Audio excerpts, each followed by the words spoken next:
With every other raid tier being fairly straightforward, Naxxramas is bound to be no different when it launches on anniversary servers, right? I mean, it's solved content, we all have rank 14, so surely it's going to be easy mode. Now, if this is the attitude of your guild members, I think they're going to be rudely awoken when they step into Naxx. Naxx 40 is extremely punishing when it comes to small mistakes, and losing world buffs will actually mean the difference between clearing the raid week 1 and leaving bosses on the table. Unless you want multiple rebuff trips to Stormwind, Orgrimmar, and Yoyamba Isle, it's in your guild's best interest to be prepared. I am putting together a series of videos primarily for our guild Daybreak on Nightslayer Horde, with how I plan on us tackling week 1 Naxxramas. These videos will walk through a VOD of classic era Naxx, and discuss trash pulls, key responsibilities for players, and the small tips that can prevent a wipe from occurring. It's my expectation that for our raiders, that everybody's going to be familiar with how we are approaching each wing in Naxx, so I don't need to spend valuable minutes during raid explaining everything and wasting everybody's time, but we can actually go through and clear the raid. I thought initially about keeping these videos private, as the intended audience is really just our guild, but then thought it might be helpful for anyone else who is venturing into Naxx, is either a first-time raid leader or someone who's just looking for a refresher. Just a qualifier, I'm not like a raid lead expert on Naxxramas. I'm not a speedrunner, nor am I claiming to be the best. Far from it. But I have cleared Naxx on Classic Era over 60 times on my Druid, and I am familiar with some of the smaller things that can make a meaningful difference. So, I'm sure there are going to be better approaches to Week 1 Naxx from other guilds, absolutely, but this is what we'll be doing for my guild at least. This is the first video in which we'll go over basics for the entire raid, just kind of high-level stuff to be aware of, and then we're going to go ahead and dive into the Abomination Wing. So, first off, basics for the raid. First is that everyone needs to get attuned. So you need to have at least Honored Reputation with Argent Dawn, and then you need to subsequently pick up the Echoes of War quest from Light's Hope Chapel. You cannot turn in Tier 3 tokens, nor can you get the Fate of Ramalodni quest until you turn in Echoes of War. Echoes of War is shareable, so make sure to be a team player and share the quest with everybody in the raid, just in case somebody forgot to pick it up. When it comes to attunement, you just need Honored, and in getting Honored, you do have to turn in a lot of mats for that, so look on Wowhead to see what you need to turn in. Revered is a lot cheaper, and Exalted is free, so if you already have the rep, great. If you are a recently boosted character who's going to go into Naxx, make sure you have Honored rep. You can't get in unless you have that. The Fate of Ramalodni is a quest drop of a trash in Naxx that can be turned in with an Arcanite bar, a blue sapphire, and a frozen rune, which is an item from Naxx, for an epic frost resistance ring. All DPS will be wearing frost res in the long run for Naxx, so it's good to have some of these mats ready to roll. Next tip is get your HP up. There is a ton of damage that goes out in Naxx, including during trash, and sometimes especially during trash. I would come to raid with the Health Zanza pre-popped, and another Health Zanza in your bags. You will want the second one for Saffron if you are not going to go rebuff for Saff in week 1. But if you're going to go rebuff, which I think will be probably the majority of groups, maybe not, but maybe, you will probably go back to Yoyamba Isle for dropping a Heart of Hakar, and you can pick up another Zanza at that point in time. Couple notes for warriors. Wear beefier gear. If you wear leather or mail for your main DPS set, for certain trash mobs, you might want to wear plate gear. If you have like a tier 2.5 helm, I would wear this over a Lionheart helm for the trash that happens to hit harder, especially if you're like further down on the tank depth chart. Make sure that you have enough armor and are kind of beefy, because some of the mobs in Naxx really do hit hard, including just trash. Next would be Lip Shout. You need to make sure that you have a Lip Shout macro. Even if you're not on the tank depth chart, any Fury Warrior should expect to be called on to Lip Shout trash packs. This is particularly of use in Spiderwing for the trash packs there. Then also, just be careful of intercepting on into trash. Make sure you're behind the tanks at least by a split second. Stuff hits hard. You don't want to get one shot just because you're in Zug mode, so be smart. Come prepared with consumables. Now, your raid may not have required flasks, except for your main tanks, but if you want to clear Naxx week 1, you will need everyone to wear a flask. In Daybreak, everybody will be required to come with either Flask of the Titans, Flask of Supreme Power, or Flask of Distilled Wisdom. Melee and Hunters, you should wear Titans for additional HP. You might think, oh, I'm not tanking, I'm a ranged, Hunter, I don't need to wear a Flask. No, the HP actually makes a meaningful difference, especially on Saffron. Don't expect to clear Saffron without using Flasks. Melee should bring plenty of faps and lips, and if you are a warrior on the tank the depth chart at all, you should have greater stone shield potions in your bags. During the Scourge invasion, there is a great opportunity to pick up weapon oils and sharpening stones that are very powerful against undead mobs. These are great for Naxx. If you can pick some of these up, go ahead and do so. I'm sure the invasion nodes are going to be very full and busy, so may not be super easy to farm them, but you might need to get a guild group to like lock down a node and get the runes that drop. Healers should expect to use major mana potions and dark or demonic runes like candy. Good healers save DPS and tank players from their bad decisions. And with Naxx being a particularly punishing raid, you need to make sure to have enough mana for those moments you're not expecting. DPS players, be careful of where you're standing and listen to the raid leader calls. Okay, so looking at Daybreak in our specific plan, we, for week 1, subject to change, are going to be doing the Abomination Wing first, Plague Wing second, Spider Wing third, and then Death Knight Wing fourth. So I'm going to go ahead and jump into the Abomination Wing in the trash here. The first trash pack for the Abom Wings is a pack of 4 A-bombs that do a stun and a nasty cleave. Tanks and melee will fap the first pack, split skull next to the left, square and moon to the right, and range and heal should be max range, not to get stunned. If you're too close as a range or a healer, you can get stunned. That's no fun. Don't do it. There's another Abomination that pats into the room. Just turn them around, and some of these individually pathing A-bombs will do a knock-up to players or around them, or a frontal slime spray that can spawn slime. At least I think that's how it works for the slime spray one. Regardless, just have the mob faced away from the raid. The knock-up is pretty nasty, so you want to kill these mobs pretty quickly. Grobulus will pat up to the top platform, and in around 45 seconds after getting to the top of the platform, he will spit out 3 slimes to the middle of the room that need to be tanked and do pulsing AoE damage to nearby players. You can outrange this as a healer or caster, and if you see Grobulus pat to the top of the room while you're pulling other trash packs, have somebody with a raid assist privilege do a pull 45 timer. This will give you a heads up as to when the slimes will spawn. After the individual A-bomb pats, you'll get another 4-pack at the end of the room. This will be similar to the first pack we pulled. FAP likely won't be off cooldown, so play smart and separate the mobs into 2 groups. You do not need to pull the rightmost 3-pack in the room. This can be skipped, and we will never pull this. There are 2 individual A-bombs that pat in the mini slimes room. You can hunter pull these out and make sure you're careful from the knockup that they do. For the mini slimes, their aggro works differently than other mobs. These individual small slimes will target individual players in combat and pat after them. So if your raid is spread out in the previous room, the mini slimes can be all over the place, targeting a bunch of different players moving in different directions. You want to have them grouped up so the range and casters can AoE them down.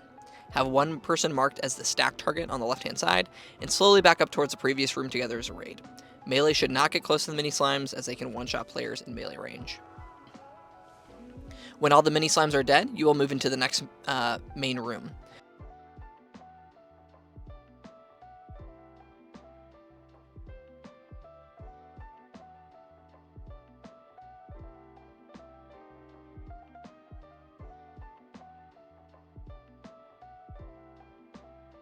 PSA for Horde, Shamans, you need to bring your totems.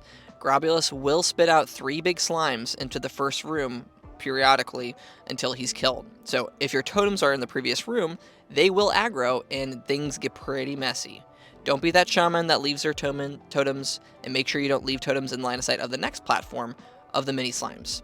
I'm not a Horde expert by any means, but I wouldn't risk the totems aggroing the mini slimes as they respawn pretty quickly too. When you cross the mini slime room, you can jump over the green river to the next platform, and whenever you touch the green slime or river, your health and mana will dip super low. So make sure not to waste time sitting and drinking. You can make this jump without any sort of like speed potion or anything. The first one is fine. Next, we'll pull the 4-pack from the other side of the river, quote unquote, to our main raid. Melee should fap this pull. We'll then jump across the river and be just on the other side. Do not move forward because, well, just sit and drink. If you move too far forward, you can pull the first pack and in. You do not want to do this while players are eating and drinking. For these next trash packs, Shamans should use Tremor Totem and Grounding Totem. We will be killing the Living Monstrosity ASAP. These drop a lightning totem that does a ton of AoE damage. If a lightning totem is dropped, all the melee need to swap and get this down instantly. It's a really big deal. Then we'll get the scientists, followed by lastly the small guys. These trash packs do a mind flay type attack that you can just heal through, and there are some mobs that do fear, hence the tremor totem. For the subsequent packs, it's the same approach. There may be also pathing A-bombs. They can usually be pulled solo individually after they pat just far enough, but they can also just be tanked out of the group, faced away from the raid if pulled with the main trash packs. You want to make sure that they're far enough away, especially if some of these do the knock-up. Rinse and repeat until you get to Patchwork, and you're almost done with all the Abom Wing trash. At this point in time, you should be done with the A-bomb portion of the Echoes of War trash. Week 1, Daybreak will not use world buffs for the trash, but we will unboon when we get to Patchwork. Okay, Patchwork. The main mechanic of Patchwork is Hateful Strike. Hateful Strike targets a player in the top 4 of threat that has the most health and does a massive amount of damage and attributes threat to the individual that he hits. It's the healer's job to single target heal their assigned tank and keep them up. We will have 1 main tank and 2 hateful off tanks for the encounter. To combat the 4th person on the threat table from getting hit, melee will dip into the green slime river to lower their health pools prior to the pull. The 3 tanks will all stack on top of each other, and the main tank will bow pull Patchwork across the slime to the tank stack. The main tank should dual wield on pull for the first few seconds to establish threat, and once threat is established, they can swap to a shield, maybe around 75% is good. The off tanks should be wearing shields. Priests should pre-bubble the tanks prior to the pull and apply inspiration to tanks before the pull as well. Healers should start pre-casting as Patchwork is pulled to the tanks. Don't wait for him to get to the tanks. As he is being pulled and is starting to walk over to the tanks, you should already be casting your heals on your tanks. Don't heal the other melee and make them have higher HP pools that can get them targeted for Hateful Strike. On Horde, all shamans will be chain healing these tanks. Priest and Druid will be soul healing their assigned target. The tank that will be taking the most damage during the encounter is not the main tank, but the primary Hateful tank. This is the off tank that has the highest health pool and will be targeted most often for the Hateful Strike when they are topped off by heals. Tanks should make sure to always have Greater Stone Shield running for this fight, as armor is extremely important for damage mitigation. It's important that both Hateful off tanks get hit with Hateful Strike early on, as this actually helps them establish threat and can stay in the top 4. If one of these off tanks is not in the top 4, your melee will get targeted, and this is not good. As cringe as it sounds, it may be worth melee waiting 3 to 5 seconds before going balls to the wall, just to make sure off tanks can get threat.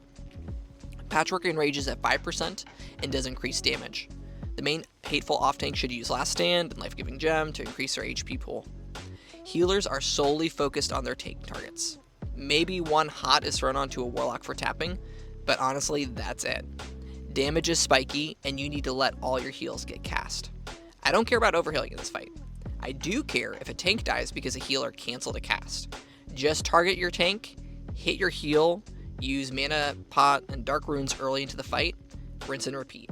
You should always be casting, and I, once again, don't care if there is a ton of overhealing in the fight. Heals should always be put onto the tanks. If melee regens enough HP during the fight, melee players can always dip back into the slime to drop lower for health, but I don't think you will need to. Okay, after Patchwork goes down, you will need to do the Frogger mechanic. Pay attention and don't die to these slimes. Their radius to hit you is bigger than what you think, and it is way more common than you realize that people die to this. I don't want any deaths week 1 to Frogger. It would really suck to lose world buffs to this mechanic of all things. When we get to the end of the hall, we cross the slime and stay right on the edge, similar to the earlier trash before the first living monstrosity. We'll regen health and mana there. When we pull Skull and X, we will pull them to where we're standing, versus going and meeting them where they're at. These mobs do a knock-up, and the door we're standing has a ceiling in case we get knocked up. These mobs can also be perma-stunned. Alliance can use Podge for with their pallies, but our rogues on Horde will be stealth ahead of time, stun-locking these mobs when they get to us. After they go down, we will move to the first cubby. We'll have a hunter pull the mobs back to us. Don't be out in the open, as the mobs can throw a slime at someone when they're in combat and knock them up in the air. This can actually one-shot a player due to fall damage. Let the mobs come to the group and be in the cubby. Stun lock them rogues. Lastly, we have the 3-pack. You can do the 3-pack where they stand and everybody stacks underneath the middle mob as they get knocked up. There's like the platform that you hit, so you can live if you get knocked up. But we are going to be doing a hunter pull, pet pull back to the first cubby where we were. We're just going to rinse and repeat this approach. And with us, that's the rest of the Abom Wing trash. We're all done. The next encounter is Grobulus, which is also pretty cool. Once you're done with this trash, you get 3 bosses in a row that you just engage with. Pretty fun. Grobulus. I think raids will underestimate the difficulty of this encounter. Not that it's difficult, but small things can make it spiral. Grobulus has 3 main mechanics. One is that he farts and leaves a poison cloud on the ground. So the tank will need to slowly kite Grobulus around the room so melee isn't always standing in a poison cloud. Now, the tank doesn't need to constantly move, just when Grobulus farts out a cloud. The cloud does expand over time and increase its range of what it hits, so eventually they'll need to move. The deadlier mechanic is when Grobulus slime sprays window is open. When he slime sprays, he spawns small slimes for anyone who is in front of him in a cone kind of fashion. So ranged and healers need to be stacked as to not be in the frontal cone for slime spray, and melee should be max distance behind the boss, still hitting the boss. If you are too close onto the butt of the boss as melee, you can be counted as quote-unquote in front of the boss, and then more than 2 slimes can cause a lot of pulsing AoE damage, and it's bad. If extra slimes spawn, an off-tank needs to pick them up, and they are the primary focus for DPS. They will immediately run to healers. The last mechanic is that Grobulus will put a disease called Mutating Injection on a player that ticks down, and upon expiration, leaves a growing cloud that does damage to anyone in it. Whenever this is dispelled as well, the cloud is left on the ground. When someone gets this debuff, they need to run out of the melee or the range healer group to an area of the raid previously was, meaning like somewhere there we won't be pathing the boss to, somewhere that we previously were that nobody's going to be standing in. A priest and pally needs to cleanse or abolish that disease that's on the individual, and that individual, once cleansed, will go back to their main group. 1 healer will be assigned to cleanse the disease.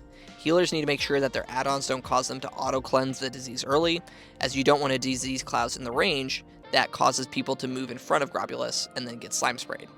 Just have 1 dedicated cleanser. If you do these things, the fight is pretty easy. Okay, next is Gluth. After Grobulus goes down, the raid will move up the ramp. Before going on the pipe, get fully manned up. Once you hop on the pipe, there can be slimes below, previously from Grobulus, that have not despawned. These slimes can target players and put you in combat, which will prevent drinking. Alliance priests will Fear Ward the tanks. Horde will use Tremor Totems. Horde main tank, do your best to break Fear as Gluth sends that out. When it's time to go into the pipe, you want to hug the right-hand side, as towards the end of the pipe on the left, there is a hole that you can fall off and miss the encounter. Don't fall in the hole, just stay right. On Alliance, you will have a paladin using Blessing of King spam for kiting the adds. Have an off-tank spec into Piercing Howl for a dual spec, and use them to kite in the back. The pally will spam blessings onto the warrior and get great threat for kiting.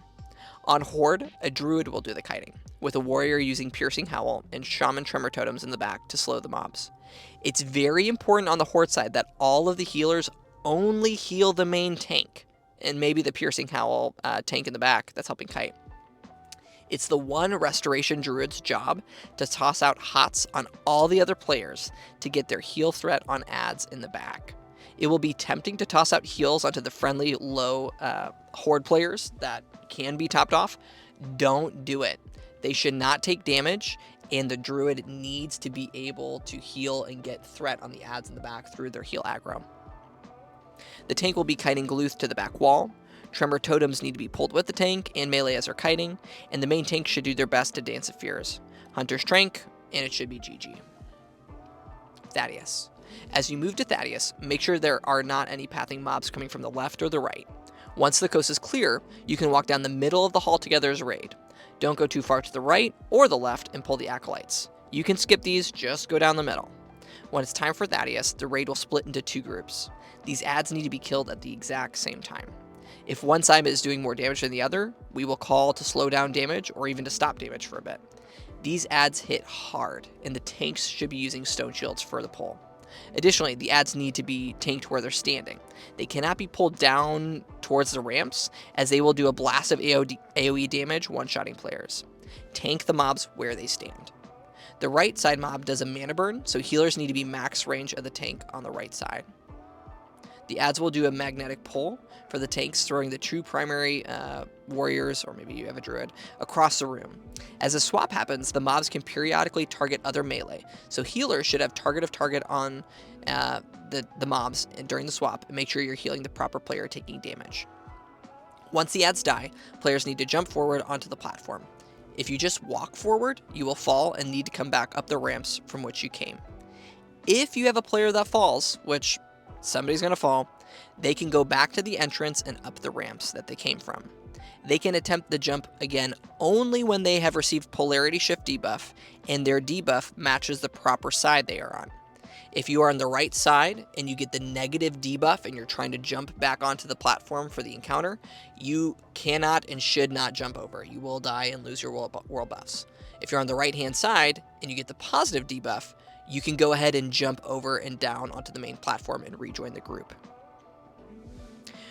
When you make the jump, Thaddeus has a few seconds before he engages. The main tank should be the closest to the boss to get snap threat. Don't pull off the tank right off the rip. Thaddeus' main shtick is the polarity shift. Players will be either given a positive or a negative debuff. This gives you increased damage for players that you're stacked with on your debuff. If you're stacked with the opposite debuff, if you're a positive and you're stacking with a negative group, you do damage to others and yourself, and you will die. In 95% of raids, including daybreaks, the positive debuff players will stack on the right side, or the quote-unquote portal side of Thaddeus. You will see that there's a portal on the ground that will be activated to teleport players to the entrance of Naxx when Thaddeus dies. Think positive portal. Negative will be on the left side, the non-portal side.